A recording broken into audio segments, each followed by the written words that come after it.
School of Life adalah sebuah tempat pembelajaran tentang hidup. Tidak hanya bagi mereka, tapi juga bagi saya sendiri.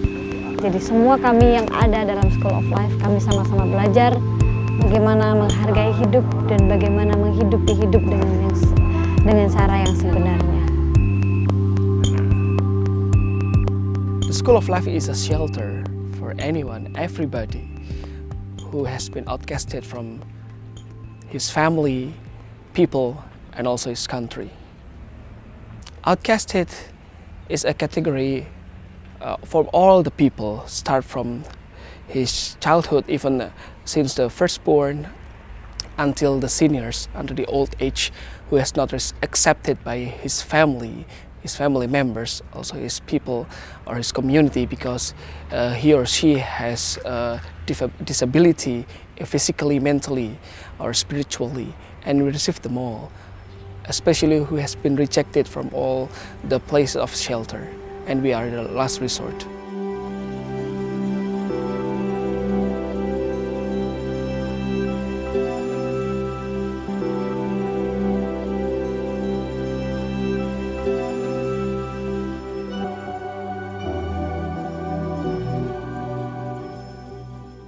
In the School of Life, we have 85 persons. We have a lot of range of activities, but the basic of them is to change their spiritual conditions. They came here with their loneliness, they came with their bitterness and hurt in their spirit. And coming back to the heart of worship, and it's all about you. Yeah? The second stage is psychologically changing, and we apply through some activities. We have some therapies, we have some course to make them so they can receive themselves as what they must do. And it's all about you. So we arrange our own curriculum, we update it with from many sources. So we cannot apply to one curriculum for whole people here, but one person, one curriculum. So that's why we should work very super hard here. And then we have the skill activity also to change their ability from zero to become hero, and it applied through many sessions from cognitive one until the application one.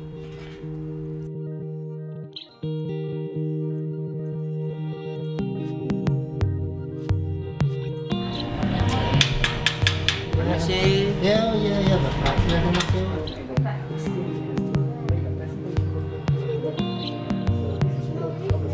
Ceritanya, Mbak Farah mau datang, mau penelitian sih. Jadi nanti harus masuk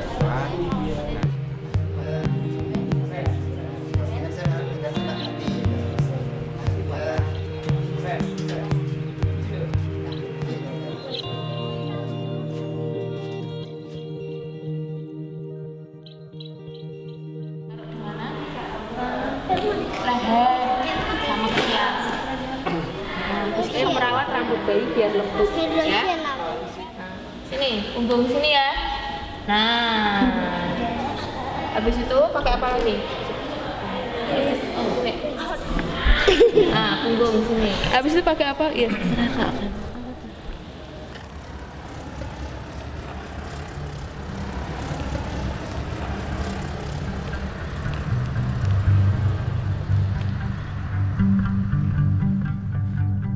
Nama saya Priscilla Smith Julie.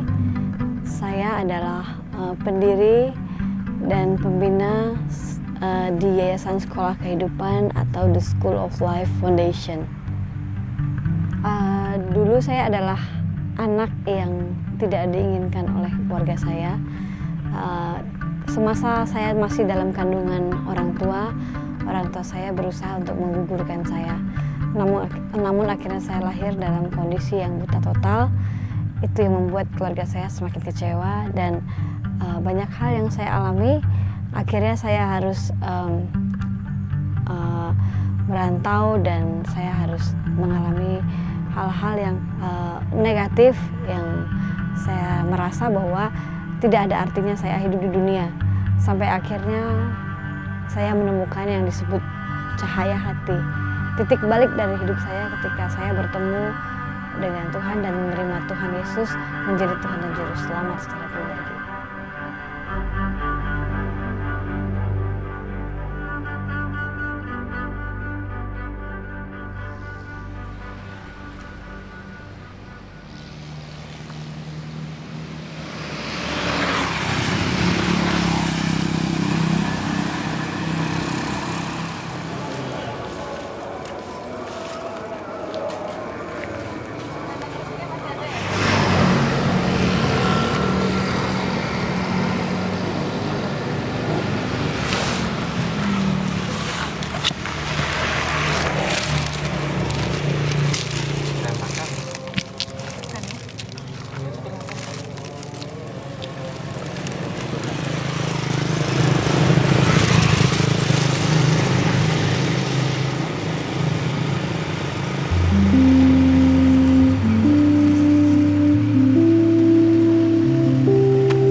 Nama lengkapnya Agustinus Tanoyo. Agustinus Tanoyo nama lengkapnya. Dari Paraan aslinya. Suka bantu teman-teman, suka mendoakan, bantu mandii, bantu nyeboi, bantu julangi teman-teman. Dulu kan anak tunggal saya pernah di rumah sakit, pernah di panti asuhan, pernah di asrama. Tapi di sana kan bayar, sering diantemi, dipukuli, dijotosi, tidak kerasan. Akibatnya pindah sini. Penyakit tinus dulu epilepsi ayan, sering kejang.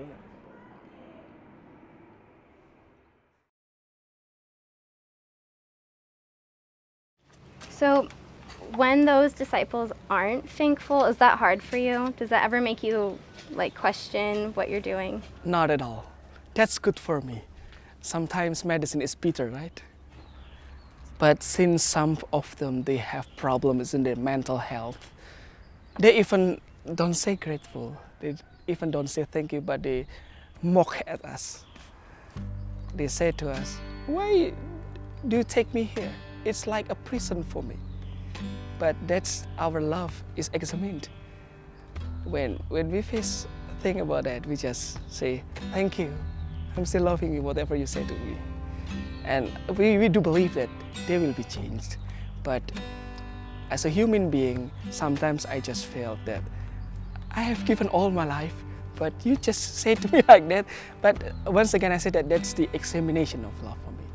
And that makes me to share love harder, share love more energetic and more passionately. Yes.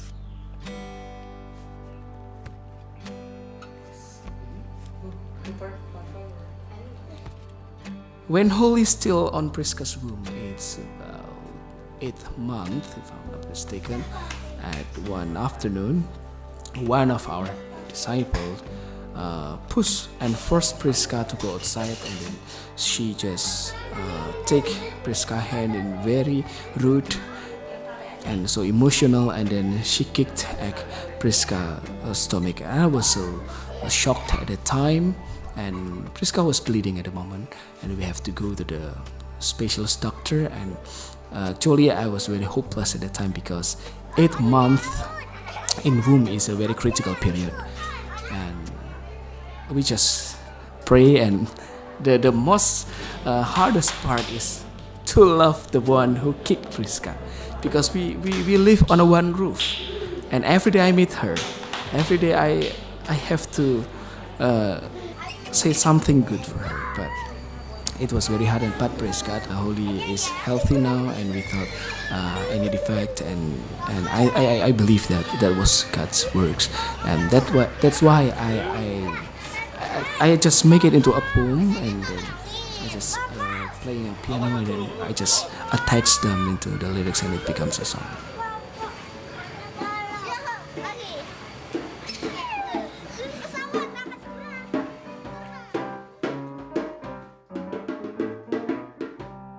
Jangan kau ucap di hati, aku hanya mencintai. Saat kamu baik, ceria tanpa luka di hati. Tak perlu kau bungkus dirimu dengan rasa ragu-ragu, karena ku mencintaimu apa adanya. Ku tetap cinta, tak peduli hancurnya masa lalumu. Ku tetap terima kau apa adanya. Ku tetap sayang, walau kadang kau menyakiti hatiku, karena cintaku abadi untukmu.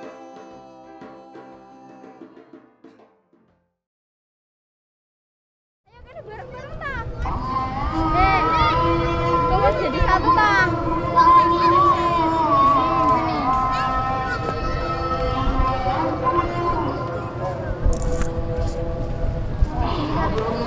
Nyampe.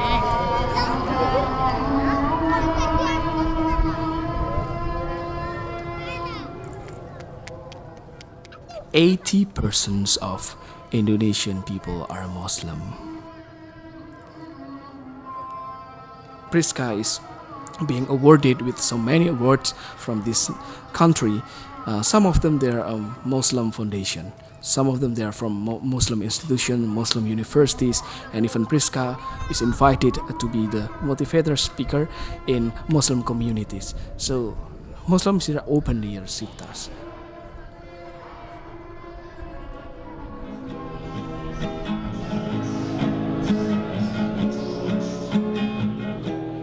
Every time a new person will want to give their family here, I always say that this is a Christian foundation, but you are not a Christian, you are Muslim, and you are Hindu, you are Buddhist. Is it okay for you to give your family here? But we never make your family to be a Christian. But this is a Christian foundation.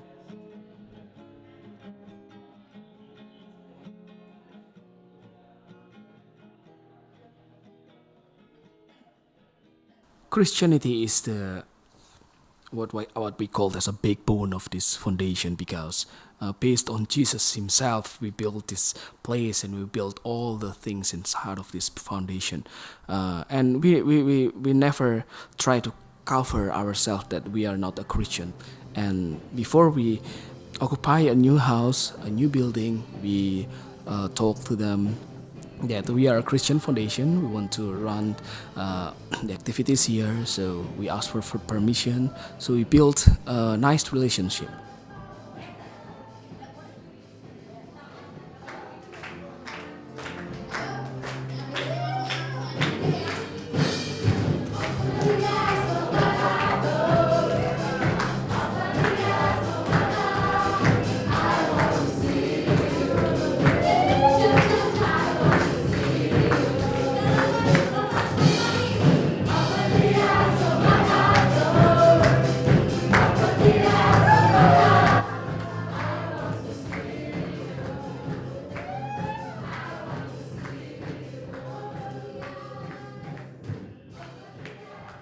because we don't live alone in this world. We are only a small part of this globe. So our life must be connected with other persons around the globe.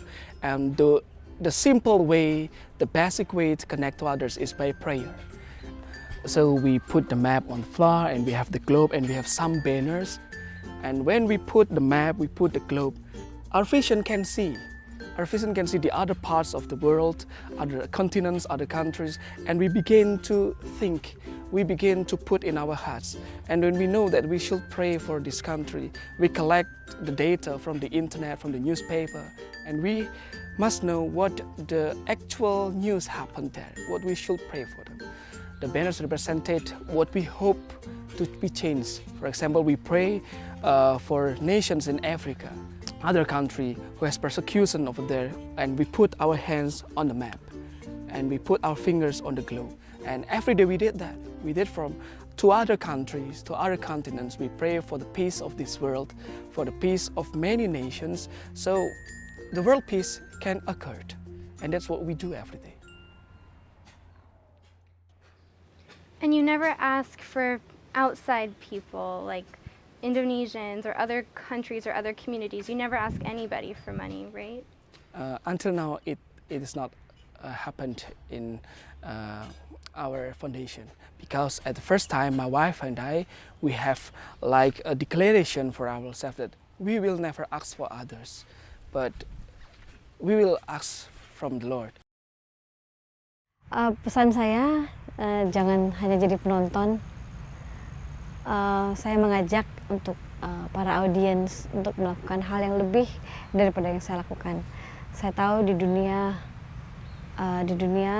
luar sana sangat membutuhkan.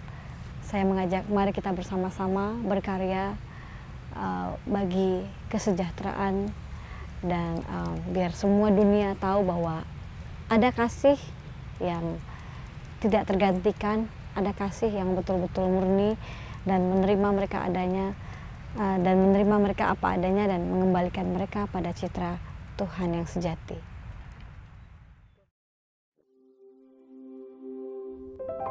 I wish one day they can do more than what we can do, exceedingly beyond what we can do now. If one person's like Priska, my wife, the one who was blind born, can change, can give a touch of this nation, we do hope that they can do it exceedingly what we can do, so the world can be changed. Mereka dipulihkan untuk bisa memulihkan yang lain, dan mereka pergi ke bangsa-bangsa memberitakan tentang TSOL.